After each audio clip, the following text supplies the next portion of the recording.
Alléluia. Alors, nous reprenons après un long moment avec l'étude biblique. Alléluia. On s'était arrêté sur 1 Jean 2. C'est même en ligne, 1 Jean 2. J'ai vérifié exactement, c'est ça. 1 Jean chapitre 2. C'est là où on s'était arrêté. Alléluia. Aujourd'hui, nous entamons 1 Jean, n'est-ce pas, le chapitre 3. Je vais un peu nous rappeler ce qu'on avait écouté la fois dernière. Jean, apôtre de Jésus, l'un des 12. Amen. Hein? Il nous disait au chapitre 1 que ce que moi j'ai entendu de lui, ce que moi j'ai vu, c'est de ça que je vais vous parler. Amen. Hein? D'après ce que j'ai entendu et ce que j'ai vu, celui qui dit qu'il est en lui, Jésus, et qui marche dans les ténèbres, c'est un menteur. Parce que lui, il est lumière. Si nous sommes en lui, nous devons marcher dans la lumière, dans une vie de sanctification. Au chapitre 2, il nous dit quoi? Il dit, moi, Jean, je vous dis, vous ne devez, vous jeunes gens, vous, les petits enfants, vous, les vieux, les vieillards, n'aimez pas le monde, ni ce qui est dans le monde. Ce qui est dans le monde, c'est quoi? Après lesquels les gens courent. C'est quoi? L'argent, le matériel, les voitures, les villas, les habillements. Il faut aussi chercher à savoir c'est quoi qui est dans le monde. Ce qui attire le monde, c'est quoi? Et la Bible nous dit, n'aimons pas le monde avec ce qui s'y trouve là. Autrement dit, Jean est en train de nous dire, enfants de Dieu, vous êtes enfants de la lumière, connectez-vous à lui. Connectez-vous au ciel. Et vous devez vous déconnecter du monde. Nous voyons les pratiques, les habillements du monde. Nous ne devons pas nous habiller comme les gens du monde. Nous ne devons pas, n'est-ce pas, vivre comme les gens du monde. Nous devons nous séparer. C'est ça ce qu'on appelle la sanctification. C'est-à-dire vous mettez à part. Nous devons nous mettre à part parce que nous sommes les adorateurs du Dieu saint. Et comme il est saint, nous également nous devons être saints. Alléluia. Et ce qu'on a appris, le chapitre 3. Voyez quel amour le Père nous a témoigné pour que nous soyons appelés enfants de Dieu. Si le monde ne nous connaît pas, c'est qu'il ne l'a pas connu. Bien-aimés, nous sommes maintenant enfants de Dieu. Et ce que nous serons n'a pas encore été manifesté. Alléluia. Mais nous savons que lorsque cela sera manifesté, nous serons semblables à lui parce que nous le verrons tel qu'il est. Jean nous rappelle encore, le même Jean nous a parlé au chapitre 1 des Jean évangile 12. Que tous ceux qui ont accepté Jésus, qui ont reçu sa parole, sont devenus enfants de... Même chose, il reprend encore ici. Il dit, quel amour Dieu nous a fait. Le créateur du ciel et de la terre t'appelle mon enfant. Il t'appelle ma fille et mon fils. C'est-à-dire le fait qu'on soit enfant de Dieu. Est-ce que tu réalises ça? C'est-à-dire que chacun de nous doit faire cet exercice-là. Réaliser quand tu sors de ta maison, quand tu marches dans ta pensée, à chaque pas, tu dis fils de Dieu. Je suis enfant de Dieu. Je suis fille de Dieu. Le fait même que tu intègres cela dans ta pensée, que tu es fils et fille de Dieu là. Quand tu marches même là, tu n'as peur de rien. Non, quelque chose ne peut pas m'arriver. Arriver à un enfant de Dieu comme ça. Non. Ils ont programmé un accident contre toi. Enfant de Dieu. Non. Est-ce qu'ils ont demandé l'autorisation à ton père? Non, c'est pas possible. Enfant de Dieu.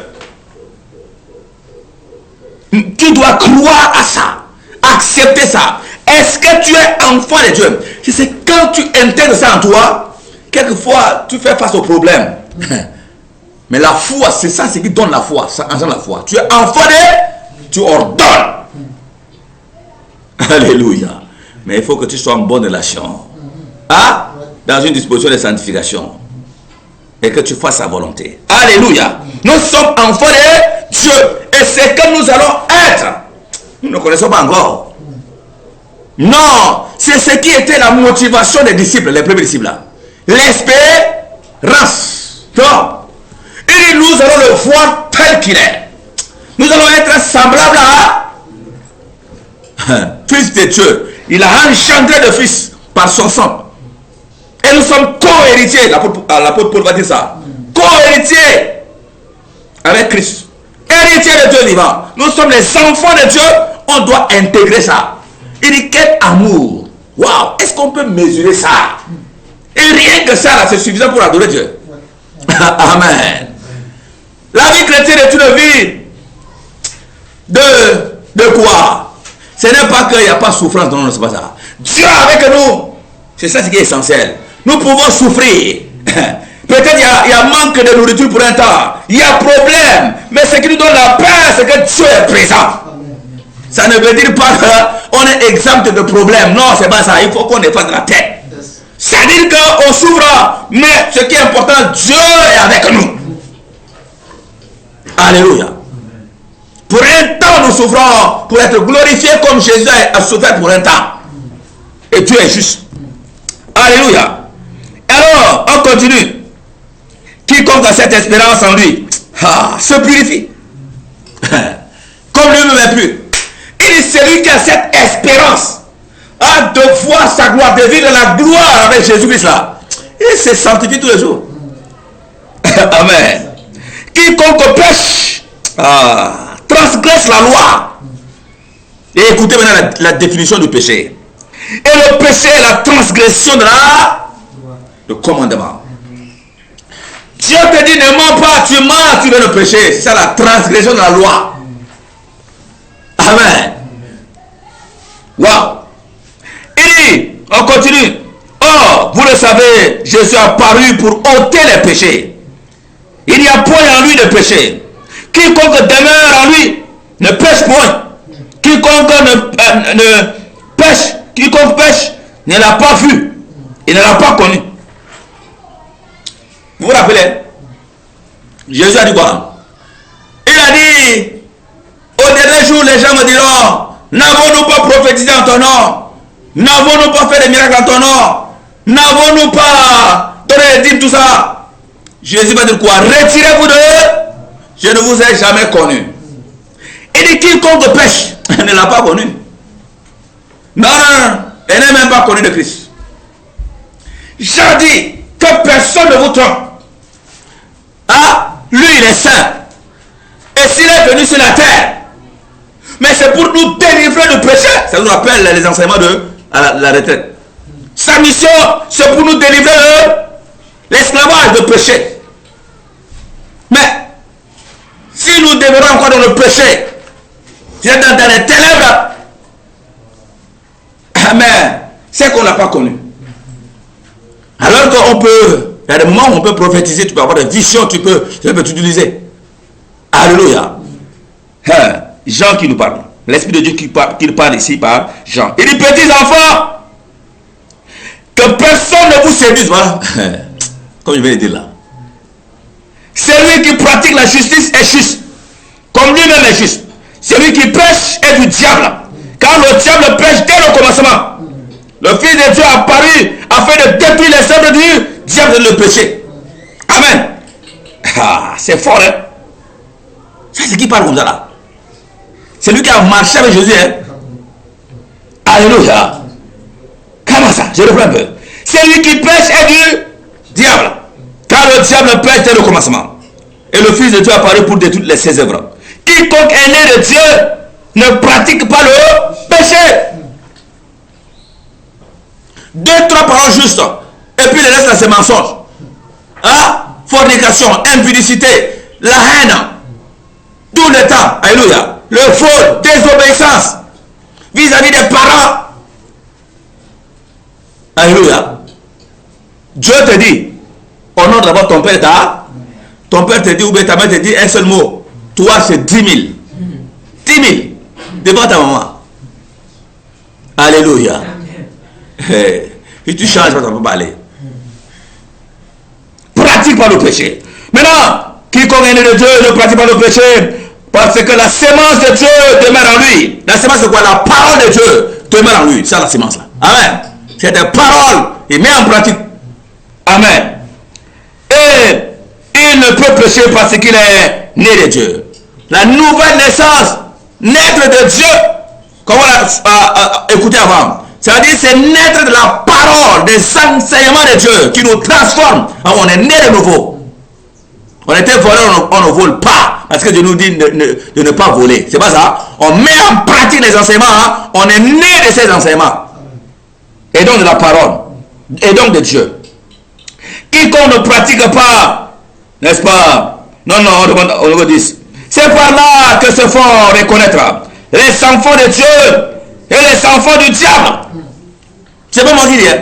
La Bible dit, hein, il y a les enfants de Dieu, il y a les enfants du... ouais. Maintenant, comment les reconnaître? C'est par le péché. Quelqu'un qui est là, qui pratique le péché. Bien aimé, c'est le moment où le Seigneur est en train de trier ceux qui l'appartiennent. Par des songes, par des visions, des révélations, des prophéties. Maintenant, les enfants, des enfants, des grands, partout des femmes, le Seigneur se saisit d'eux. Le Seigneur les parle. Il y a tellement de messages que le Seigneur donne maintenant par son esprit qui ne sont même pas écrits dans la Bible. Amen. Ah, tu vas chercher Coran dans la Bible, tu vas trouver où? Tu vas chercher écrit mèche comme dans la Bible là. Tu vas pas trouver. Ah. Alléluia. Tu vas chercher bague mettre dans la Bible là.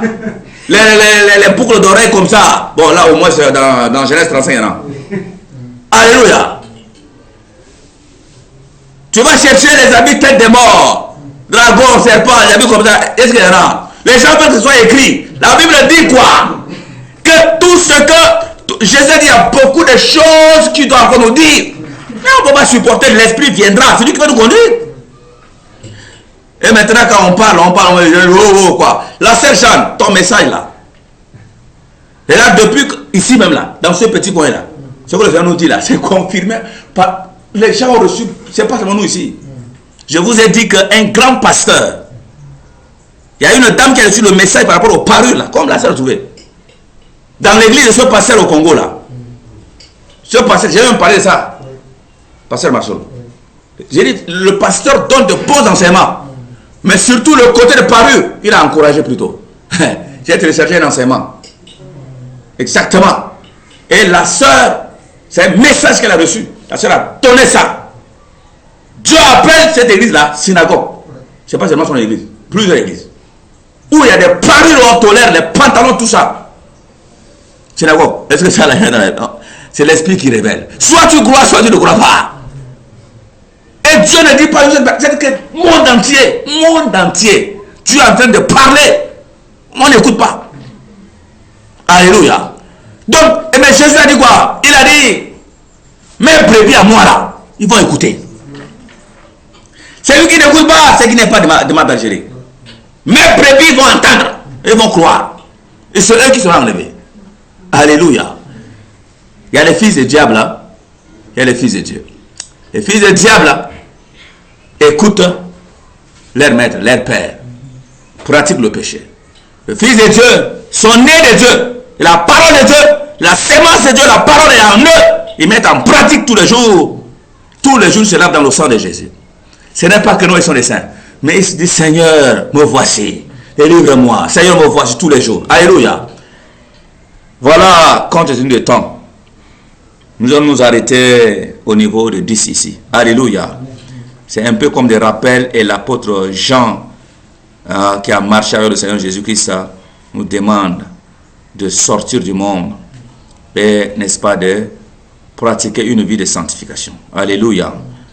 Et nous devons, le monde tire déjà à sa fin. Le monde, c'est fini. Nous sommes en train de vivre les derniers événements. Et j'aurai le temps prochainement peut-être même de mettre sur... Il l'Organisation des Nations Unies, le programme des Nations Unies, de 2021 à 2030.